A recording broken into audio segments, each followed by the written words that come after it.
تقسیم پر، اوروں کو ملے ہیں مال و زر، ہم کو ملی تعلیم پر۔ محبوب کا محبوب بھی محبوب ہوتا ہے۔ امام جعفر صادق کو جب نماز محبوب تھی، ہمیں محبوب ہے۔ امام جعفر صادق کو قرآن کی تلاوت محبوب تھی، ہمیں محبوب ہے۔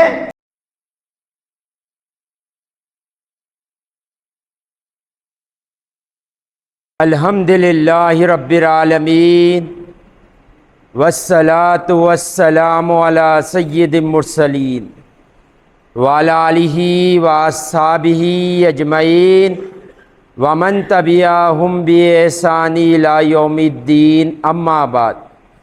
قال اللہ تبارک و تعالی فی القرآن المجید والفرقان الحمید، فاعوذ باللہ من الشیطان الرجیم، بسم اللہ الرحمن الرحیم، سلام علی الیاسین، صدق اللہ العظیم۔ میرے زندگی کا مقصد تیرے دین کی سرفرازی، میں اسی لیے مسلمان، میں اسی لیے نمازی۔ محترم و مکرم عزیز سامعین کرام، السلام علیکم ورحمۃ اللہ وبرکاتہ۔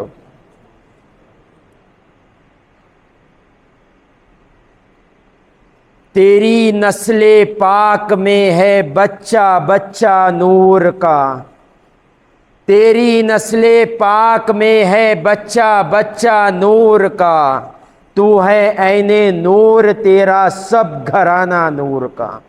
اللہ کا کروڑ ہاں ایسا ہے کہ اللہ نے ہمیں دو عالم کے مالک و مختار، گلشن ہستی کے ولی، فصل بہار، راحت آدم و بنی آدم محمد مصطفیٰ صلی اللہ علیہ وآلہ وسلم کی امت میں پیدا فرمایا۔ اللہ نے مصطفیٰ جان رحمت کو جو مقام و مرتبہ دیا ہے، اللہ نے جو اپنے حبیب کو جو مقام و مرتبہ عطا کیا ہے، انسانیت میں اللہ نے کسی کو ایسا مقام و مرتبہ نہیں دیا جیسا مقام و مرتبہ اللہ نے حضور پاک صلی اللہ علیہ وآلہ وسلم کو عطا کیا۔ جیسے اللہ نے اپنے حبیب کو افضل مرتبہ اور مقام عطا کیا، ویسے ہی اللہ نے اپنے حبیب کے گھرانے کو بھی ویسے ہی مقام و مرتبہ عطا کیا۔ جیسا حضور جیسا کوئی نہیں، حضور جیسے گھرانہ کسی کا گھرانہ نہیں۔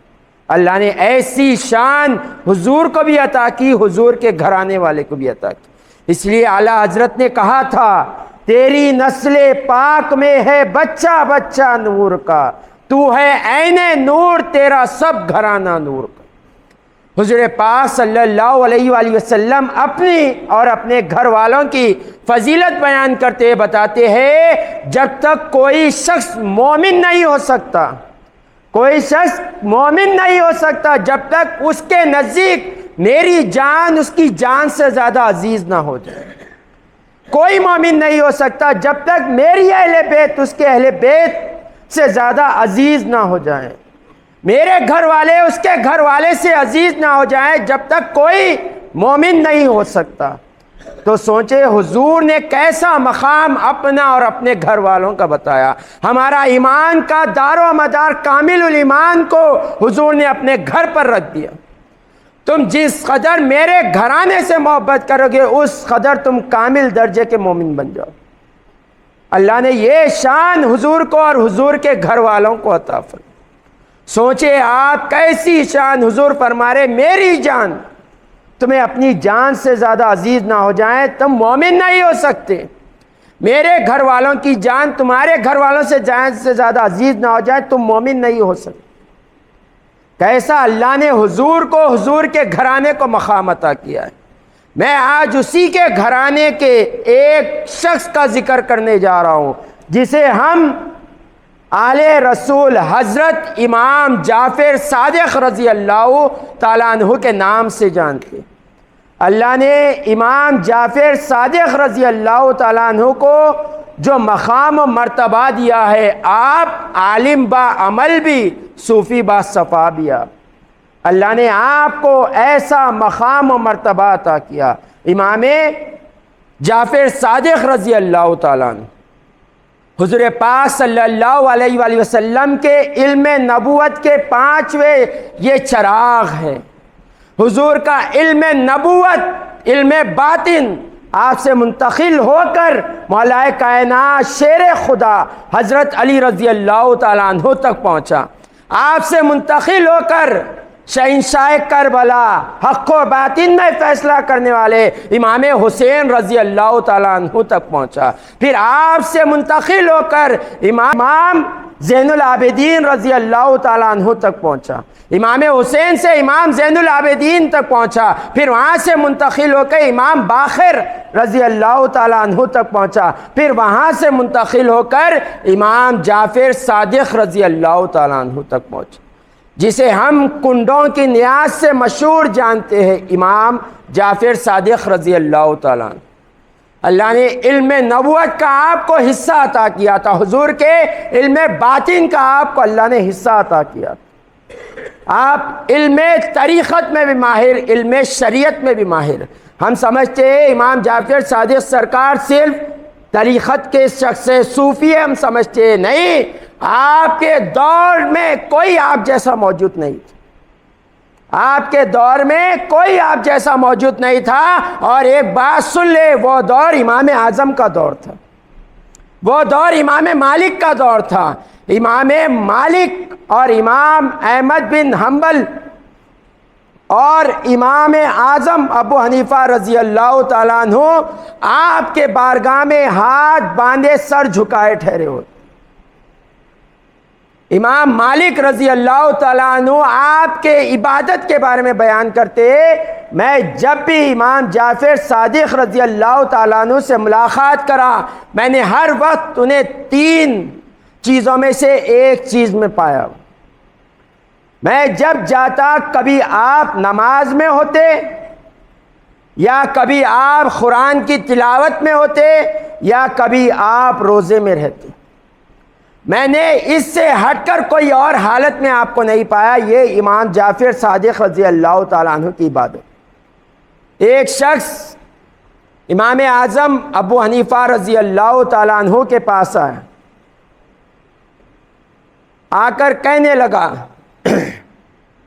کہ ہم امام اعظم ابو حنیفہ رضی اللہ تعالیٰ عنہ، امام جعفر صادق رضی اللہ تعالیٰ عنہ، ایک مرتبہ امام جعفر صادق رضی اللہ تعالیٰ عنہ کے پاس ایک شخص آیا اور کہنے لگا، سرکار کوئی نصیحت کرے، آپ آل رسول ہے، سرکار کوئی نصیحت کرے، آپ آل رسول ہے، آپ جیسے ہی سنتے ہیں زارو خطار رونے لگتے ہیں، کہتے ہیں کہ مجھے اسی بات کا تو ڈر لگا ہوا تھا، میں آل رسول سے ہوں اور میرے پاس عبادت کچھ نہیں۔ اور امام مالک جو فرماتے، میں نے آپ کو 3 حالت میں ہمیشہ پایا، ایک نماز پڑھتے ہوئے، دوسرا قرآن کی تلاوت کرتے ہوئے، تیسرا روزے میں۔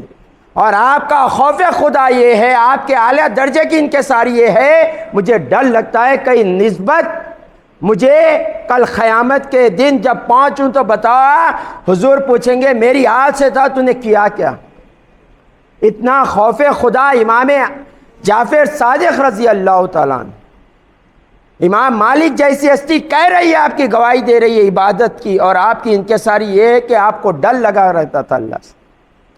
اور ایک مرتبہ ابو یعلا رضی اللہ تعالیٰ عنہ، یہ امام اعظم ابو حنیفہ رضی اللہ تعالیٰ عنہ کے شاگرد ہے، آپ کے ساتھی بھی ہے، آپ ہمیشہ ابو یعلا امام اعظم ابو حنیفہ رضی اللہ تعالیٰ عنہ کے ساتھ رہا کرتے تھے۔ ایک مرتبہ ابو یعلا نے کہا، اے امام اعظم چلو کیوں نہ ہم امام جعفر صادق رضی اللہ تعالیٰ عنہ کی صحبت اختیار کریں، کیوں نہ ہم امام جعفر صادق رضی اللہ تعالیٰ عنہ کی صحبت اختیار کریں۔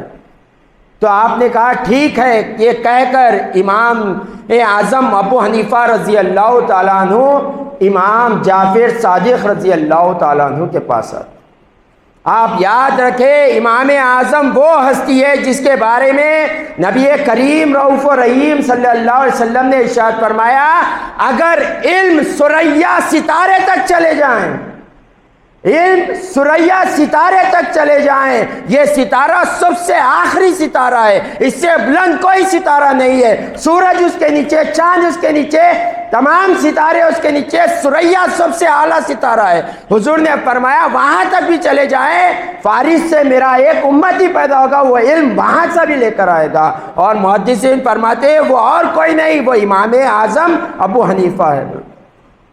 اللہ نے یہ علم عطا کیا، حضور آپ کی شان بیان کر رہے ہیں، اور وہ امام اعظم امام جعفر صادق رضی اللہ تعالیٰ عنہ کی بارگاہ میں ہاتھ باندھ کر نظریں نیچی کر کر ٹھہرے، اور آپ فرماتے نعمان بن ثابت ہلاک ہو جاتا، امام اعظم ہلاک ہو جاتا، امام جعفر بن صادق کے 2 سال صحبت میں نہ رہتا۔ 2 سال اگر امام جعفر صادق کی صحبت میں نہیں رہتا تو امام اعظم ہلاک ہو جاتا، یہ امام اعظم کہہ رہے ہیں۔ تو سوچے کیا علم طریقت تھا ہوگا، کیا علم شریعت تھا ہوگا امام جعفر صادق رضی اللہ تعالیٰ عنہ کے پاس۔ کبھی غور و فکر کرے اللہ نے کیسا علم عطا کیا تھا، کیسا مقام و مرتبہ۔ جب ابو یعلا رضی اللہ تعالیٰ عنہ جب لے کر آئے امام اعظم کو، جب لے کر آئے امام اعظم ابو حنیفہ رضی اللہ تعالیٰ عنہ کو، تو جب امام جعفر صادق رضی اللہ تعالیٰ عنہ ذکر میں مشغول تھے، جب ذکر سے فارغ ہوئے تو پوچھا ہے ابو یعلا کسے لے کر آئے ہو؟ تو کہا گیا کہ اے امام جعفر صادق سرکار، یہ کوفہ کے سب سے بڑے عالم ہیں نعمان بن ثابت۔ تو امام جعفر صادق کہتے ہیں کیا انہیں ہی امام اعظم کہتے؟ ابو یعلا کہتے ہیں ہاں سرکار انہیں ہی امام اعظم ابو حنیفہ کہتے۔ تو پوچھتے ہیں آپ کو امام اعظم کہتے؟ پھر آپ نے ان سے چند سوالات کیے، ان سوالات سے آپ امام جعفر صادق رضی اللہ تعالیٰ عنہ کے علم کو پہچان سکتے۔ آپ امام اعظم سے پوچھتے ہیں امام اعظم بتاؤ وہ کون سا کلمہ ہے جس کی ابتدا کفر پر ہے اور انتہا ایمان پر ہے؟ وہ کون سا کلمہ ہے جس کی ابتدا کفر ہے اور انتہا ایمان؟ پھر آپ پوچھتے ہیں اے امام اعظم بتاؤ عبادت میں افضل عبادت کون سی ہے، روزہ ہے یا نماز ہے؟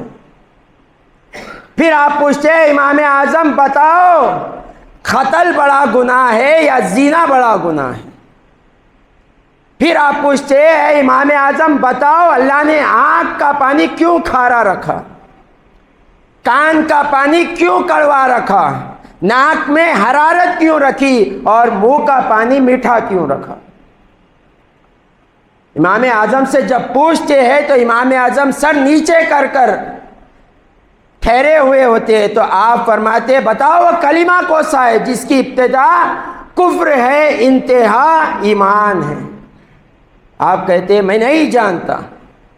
جب کہنا ہے تو امام جعفر صادق رضی اللہ تعالیٰ عنہ فرماتے وہ کلمہ طیبہ ہے جس کے ابتدا کفر ہے، لا الہ کوئی معبود نہیں، یہ کفر ہے، الا اللہ سوائے اللہ کے۔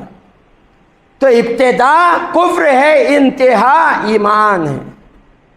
پھر آپ پوچھتے ہیں بتاؤ عبادت کون سی افضل ہے، نماز یا نہیں روزہ؟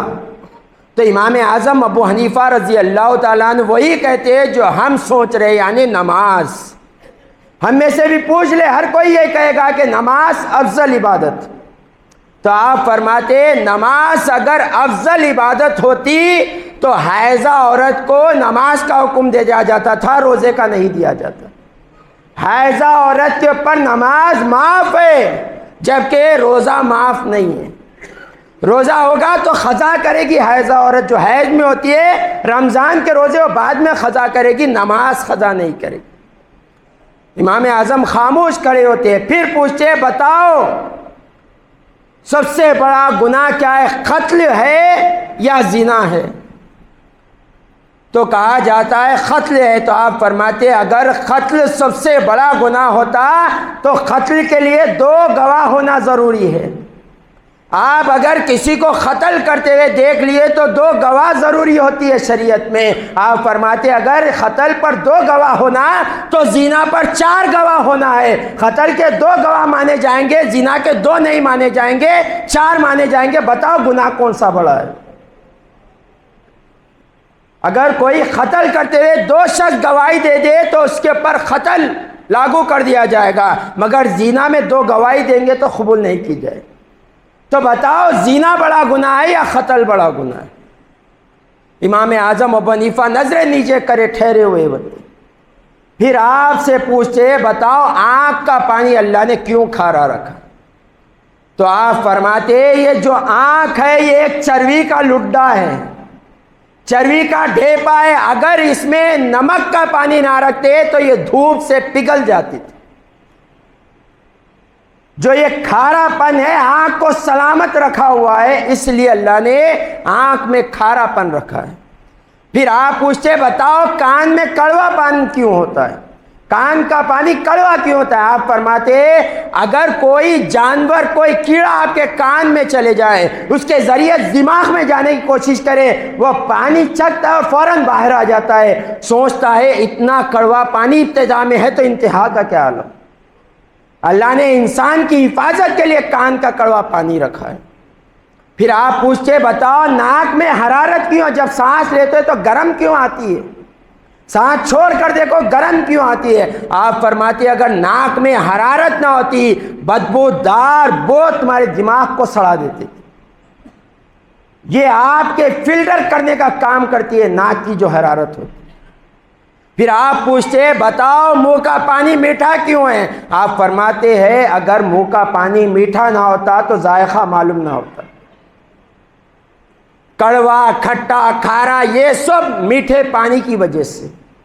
تو یہ امام جعفر صادق رضی اللہ تعالیٰ عنہ کا علم ہے۔ سوچے کیسا، جہاں امام اعظم جیسی ہستی کہہ رہی ہے دنیا میں سب سے زیادہ جس کو فالو کیا جاتا ہے وہ ہستی کہہ رہی ہے اگر میں نعمان بن ثابت امام جعفر کی صادق کی صحبت میں 2 سال نہ ہوتا تو ہلاک ہو جاتا، تو کیا کیا علم ظاہر سیکھے ہوں گے، کیا کیا علم باطن سیکھے ہوں گے۔ وہ امام جعفر صادق رضی اللہ تعالیٰ عنہ جس کی 22 تاریخ کو ہم کنڈوں کی نیاز کرتے ہیں، کنڈوں کی نیاز کرتے، وہ امام جعفر صادق رضی اللہ تعالیٰ عنہ کا معمول یہ تھا کہ آپ کثرت سے قرآن پاک پڑھا کرتے، قرآن پاک کثرت سے پڑھا کرتے تھے، نماز کثرت سے پڑھا کرتے تھے اور روزے کثرت سے رہا کرتے تھے۔ ہم آپ کی فاتحہ خوانی کرنے والے، آپ سے عقیدت رکھنے والے، آپ سے محبت کا دم بھرنے والے، آپ کی نیاز کرنے والے، آپ کو ایصال ثواب کرنے والے، ہم کیا ان عادتوں کو اپنائے ہیں؟ جن سے محبت کی جاتی ہے ان کے ناز اٹھائے جاتے ہیں، جن سے محبت ہوتی ہے اس کی ہر ادا سے محبت ہوتی ہے۔ محبوب کا محبوب بھی محبوب ہوتا ہے۔ امام جعفر صادق کو جب نماز محبوب تھی، ہمیں محبوب ہے۔ امام جعفر صادق کو قرآن کی تلاوت محبوب تھی، ہمیں محبوب ہے۔ امام جعفر صادق رضی اللہ تعالیٰ عنہ کو روزہ محبوب تھا، ہمیں محبوب ہے۔ امام جعفر صادق رضی اللہ تعالیٰ شریعت کے بھی ماہر ترین عالم اور طریقت کے بھی عالم، تو سوچے ہمیں کیا ان چیزوں میں سے کچھ حاصل ہے؟ کیا ہم نماز کثرت سے پڑھتے؟ ہمارا حال یہ ہے ہم 5 نماز نہیں پڑھتے، اللہ ماشاءاللہ ہوں گے جنہیں اللہ نے توفیق دے دی، اور اللہ جسے نہیں چاہتا اپنے در سے دور کر دیتا ہے۔ تو ہمیں بھی چاہیے کہ اس کے در کے قریب جائیں، اس سے جفتجو کریں، اس سے معافی مانگے، غفور الرحیم۔ کثرت سے روزہ رہا کرتے تھے، ہم روزے ہوتے، ہمارے عنقریب رمضان آنے والا ہے، رجب شروع ہو چکا ہے، رجب کی 16 تاریخ آج آ چکی ہے، عنقریب رمضان آئے گا ہمارے پاس نوجوانوں کی تعداد بغیر روزے کے نظر آتی، خواتین نظر آتی ہے اور یہ نفلی روزے کثرت سے رہ رہے. تو ہمیں ان کی عادتوں کو اپنانا ہے اگر اللہ کی بارگاہ میں مقبولیت حاصل ہونا ہے. یہ سننا سنانا یہ صرف اس لیے نہیں ہے کہ آپ آؤ جمعہ گزار دو، میں آؤں خطبہ دے دوں چلے جاؤ، نہیں. ہمیں اپنے اندر تبدیلی لانا ہے، ہمیں اپنے اندر غور و فکر کے ساتھ اپنی زندگی گزارنا ہے تاکہ ہم رہتی زندگی میں اللہ کو راضی کر سکیں. ہماری دنیا بھی بہتر ہونا ہے، ہماری آخرت بھی بہتر ہونا ہے. اور آپ تمام عبادتوں کو اٹھا کر دیکھ لے، بالخصوص روزے کو اٹھا کر دیکھ لے. روزہ اللہ کی ایسی عبادت ہے آپ کو صحت سے سیراب کر دیتی ہے. آج سائنس سرچ کر بول رہی ہے جو شخص پابندی سے روزہ رہتا ہے وہ شخص کینسر جیسی بیماری سے محفوظ رہتا ہے. اتنی بڑی بیماری جس کا آج آپریشنوں کے بعد کئی ٹریٹمنٹ کے بعد علاج ہوتا ہے، مگر جو شخص 8 سے 10 گھنٹے بھوکا رہتا ہے وہ کینسر کی بیماری سے محفوظ رہتا ہے. نماز آج اٹھا کر دیکھ لیجئے، سائنس جو سرچ کر رہی ہے آج انسان کی دماغ میں جو خون پہنچتا ہے وہ سجدے کی حالت میں پہنچتا ہے. آج ہمارے پاس دیکھ لیجئے ڈپریشن کے پیشنٹس ہمارے پاس، بی پی کے پیشنٹ ہمارے، کیوں؟ ہم اللہ کے سامنے جھکنا چھوڑ دیں. وہ اللہ والے تھے جو اللہ کو نہیں چھوڑے اور اللہ نے انہیں اپنے در سے کبھی نہیں چھوڑا. دیکھیں وہ کیسے زندگی گزارتے تھے. اور جو امام جعفر صادق رضی اللہ تعالیٰ عنہ کی ایک بات جو میں کہتے ہوئے اپنی بات ختم کرتا ہوں، آپ فرماتے اللہ نے حکم دیا دنیا کو، اللہ نے حکم دیا دنیا کو، اے دنیا جو میری عبادت کرے تو اس کی خادم بن جا اور جو تجھے پسند کرے تو اسے اپنا خادم بنا لے. جو اللہ کی عبادت کرے، اللہ دنیا سے مخاطب ہو کر کہہ رہا ہے دنیا اگر کوئی میری عبادت کرے، میری ریاضت کرے، میرا ذکر کرے، میری فرما برداری کرے تو اس کی خادم بن جا، تو اس کے پیچھے ہو جا، تو اس کی پرچھائی بن جا. مگر جو تیری محبت میں گرفتار ہو جائیں، تیری طلب کرے تو اسے اپنا خادم بنا لے. کم و بیش 1000 سے زائد وقت ہو گیا. آج دیکھیں ایز اٹ از جعفر صادق سرکار کی بات ہمارے سامنے پیش نظر. صبح سے لے کے شام تک صرف دنیا دنیا ہمارا کام ہو گیا اور اسی حالت میں دنیا سے گزر جا رہے. اور وہ اللہ والے جنہوں نے دنیا چھوڑی، اللہ نے دنیا کو ان کے در پر چھوڑ دیا. پہلی ذات مصطفیٰ جان رحمت کی ذات، حضور نے فرمایا اللہ نے مجھے زمین و آسمان کے خزانوں کی کنجی دے دی اللہ تعالیٰ نے، مگر کیسی زندگی گزاری. آج دیکھ لے ساری دنیا آپ کے در پر ہاتھ باندھے ٹھہری ہوئی ہو. ہم جسے امام اعظم کہتے ہیں وہ ہاتھ باندھے جعفر صادق سرکار کر، آج ہم نمازوں میں آپ کے طریقے پہ ہاتھ باندھ کر ٹھہر جاتے. وہ غوث اعظم جس کا سجرہ جا کر امام جعفر صادق رضی اللہ تعالیٰ عنہ سے ملتا ہے، آپ دنیا کو کتنا ترک کرتے تھے. آپ نے اپنے اوپر وہ عالم طے کر لیا تھا کہ آپ کو اللہ تعالیٰ کھلاتا بھی تھا پلاتا بھی. آج دیکھ لے ہر قادری سلسلہ آپ کے در پر ہاتھ باندھے ٹھہرا ہوا ہوتا ہے. وہ غریب نواز سرکار کیا وراثت لے کر آئے تھے ہندوستان؟ کیا جاگیر لے کر آئے تھے؟ کیا جائیداد لے کر آئے تھے؟ آج ہر مذہب کا آپ کو ان کے در پر کھڑا ہوا نظر آتا ہے. انہوں نے دنیا کو چھوڑا، اللہ تعالیٰ نے ان کو دنیا کو ان کے در پر چھوڑ دیا. یا ایھا الذین آمنوا اتقوا اللہ وکونوا مع الصادقین. وہ لوگ ہوئے، اللہ تعالیٰ نے انہیں کیا کر دیا. آج 16 تاریخ ہے، بابا شرف الدین رحمت اللہ علیہ. آج ہمارے 10 سیڑھیاں گھر کے چڑھنے ہمیں بیزار کی آتی ہے، لوگ 400 سیڑھیاں چڑھ کر اوپر زیارت کے لیے چلے گئے.